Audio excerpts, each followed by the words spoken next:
ہر شے میرا ادب کر رہی ہے. رونا اس بات کا ہے کہ پتھر کے سامنے سے گزرتی ہوں تو پتھر سلام کرتا ہے, جانور کے سامنے سے گزرتی ہوں تو چھپ کر کے سلام کرتا ہے. پیڑ پودے مجھے سلام کر رہے ہیں, میرے سامنے چھپ رہے ہیں, پتھروں سے آوازیں آ رہی ہیں, پانی کی گنگناہٹ مجھے دیکھ کر کے خاموش ہو جاتی ہے. میرے دھوپ پہ چلتی ہے تو بادل مجھ پر سایہ کر لیتا ہے. تو یہ ساری تبدیلیاں کیسے ہیں؟ جب باپ نے بیٹی کے جملے سنے, اللہ کی قسم اپنی بیٹی آمنہ کی پیشانی کو چوم لیا ہے اور حضرت وہی پہ مدد مناف کرتے ہیں, اے میری بیٹی یہی بات تو سننا تھی مجھے, یہی تو خوشی میرے لیے تھی, اسی کو تو مجھے سننا تھا. اور یقین جانو میں کہتا ہوں میری بیٹی امام الانبیاء کے والدہ بننے کا شرف حاصل کرنے والی ہے. جانتی نہیں بیٹی یہ برب و سمن جھوم رہے ہیں, شجر و حجر جھوم رہے ہیں, وجہ کیا ہے معلوم ہے کہ تم امام الانبیاء کی والدہ بننے کا تمہیں شرف ملنے والا ہے. ہر سے خوشی منا رہی ہے. اعلیٰ حضرت کا جواب سنو, اللہ کی قسم بہت پرانی عزیز ہر عاشق جھوم کر یہی کہتا ہے کہ ساری دنیا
منزلوں پر ہے اور اس سے پہلے کہ کوئی لمبی چوڑی تفصیلی گفتگو کی جائے آخری لمحات کا کچھ ذکر کر لیا جائے. مصطفیٰ کریم صلی اللہ علیہ وسلم کی فضیلت آپ کی سیرت پر کتاب ہے جس کا نام ہے سیرت رسول اکرم. وہ جب پیدائش کے حالات صاحب مصنف نے بیان کرنا شروع کیے نا تو حضرت بنو ہاشم سے حضرت عبداللہ تک نہیں آتے ہیں کہ جلد مکمل ہو جاتی ہے. بے شک ہم کیا بیان کریں گے 5 منٹ 7 منٹ 8 منٹ میں.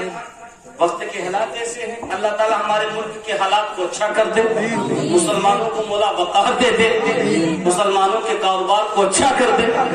اللہ تعالیٰ ہمارے ملک میں ہم مسلمانوں کو امن سکون عطا فرما دے.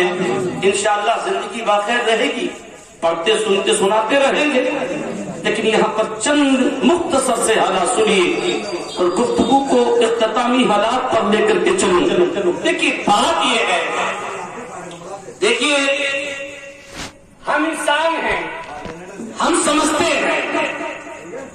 سمجھتے ہیں کہ ہمیں نعمت عظمیٰ ملی. قرآن نے کہا وما ارسلناک الا رحمۃ للعالمین. ہم جانتے ہیں ہمیں قرآن ملا. اللہ نے انسان کو اشرف المخلوقات بنایا. ہم سمجھتے ہیں مگر ایک بات سنیے، اس پر سب کا اتفاق ہے کہ نبی جب پیدا ہوئے آقا کونین صلی اللہ علیہ وسلم کی آمد سے قبل، آقا کونین صلی اللہ علیہ وسلم کی آمد سے قبل اتنے برے حالات تھے دنیا کے کہ لوگوں نے 360 خانہ کعبہ میں رکھے تھے اور ان کی پرستش کرتے تھے. نام لینے کی ضرورت نہیں ہے، آپ جانتے ہیں. لیکن جب نبی تشریف لائے اور آقا نے تشریف لا کر سر کو جیسے سجدے میں رکھا، ادھر سجدہ ہوا ہی نہیں، ابھی آقا تشریف لائے ہی ہے، ادھر محراب کعبہ اس طرف جھکنے لگا. سبحان اللہ سبحان اللہ. اس کی تفصیل میں نہ جاؤں، اتنا بتاؤ. ہم جانتے ہیں چرن پرند انسان جنات گویا کہ ہر شے کے لیے نبی رحمت ہے. سبحان اللہ. لیکن ہمیں برائیوں سے، بے حیائیوں سے خدا وحدہ لا شریک کی ذات کا پتہ مصطفیٰ کے ذریعے ملا. بے شک بے شک ہمارا خوش ہونا شرط ہے. بے شک. لیکن کعبہ تجھے کیا ملا؟ بے شک. اے کعبہ تجھے کیا ملا کہ تیری یہ ایک کعبہ، محراب کعبہ ایک مسجد ہوتی ہے، ایک مسجد میں ایک جگہ ہوتی ہے محراب. بے شک. مسجد میں آپ کہیں بھی بیٹھ سکتے ہیں کہ نہیں؟ جی. لیکن کیا محراب پہ بیٹھ سکتے ہیں جا کر؟ نہیں. اس میں وہی بیٹھے گا، وہی کھڑا ہوگا جو اس کے لائق ہوگا. بے شک بے شک. ایک کعبہ اور کعبہ کی خاص محراب کعبہ. سبحان اللہ سبحان اللہ. آقا جب تشریف لائے تو محراب کعبہ جھکی. سبحان اللہ. میں نہیں کہتا، حدیث قرآن اقوال زرین بزرگان دین کے قول اوستانی عزیز یہاں تک کہ نہیں بلکہ اس پر مہر لگا دی امام احمد رضا نے. سبحان اللہ. کیا محراب کعبہ جھکی، جس کی آمد کی خوشی میں محراب کعبہ جھکے، جس کی آمد کی خوشی میں سارا عالم خوشیاں منائے، وہ عالم اللہ کی قسم ہم ایک انسان ہیں، مسلمان ہیں، اس نبی کا کلمہ پڑھنے والے ہیں.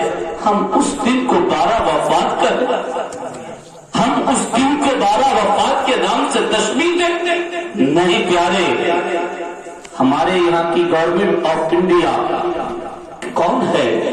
کیا اس میں ہم بیٹھے ہیں؟ نہیں. پر اس کا جو چھٹی کا جو کیلنڈر ہوتا ہے نا، اس پر بھی عید میلاد النبی لکھا ہوتا ہے. سبحان اللہ. کیا بات ہے. بے شک. جو کچھ نہیں جانتا وہ فقط اتنا تو جانتا ہے کہ یہ عید کا دن ہے، اور یہاں داڑھی رکھنے والا، ٹوپی پہننے والا، کلمہ پڑھنے والا، مسلمان کہلانے والا دوستانی عزیز یہ 12 وفات کہتا ہے. اسے یہ بھی سلیقہ نہیں کہ یہ 12 موتوں کا دن ہے، یہ مرنے والوں کو جلانے والے کا، آنے والے کا دن ہے. یہ عیدوں کی عید ہے، اور تجھے صرف اے انسان دنیا کے اندر 2 ہی عید نظر آئی، عید الفطر نظر آئی، عید الاضحیٰ نظر آئی، اور عید نظر نہیں آئی. اب اور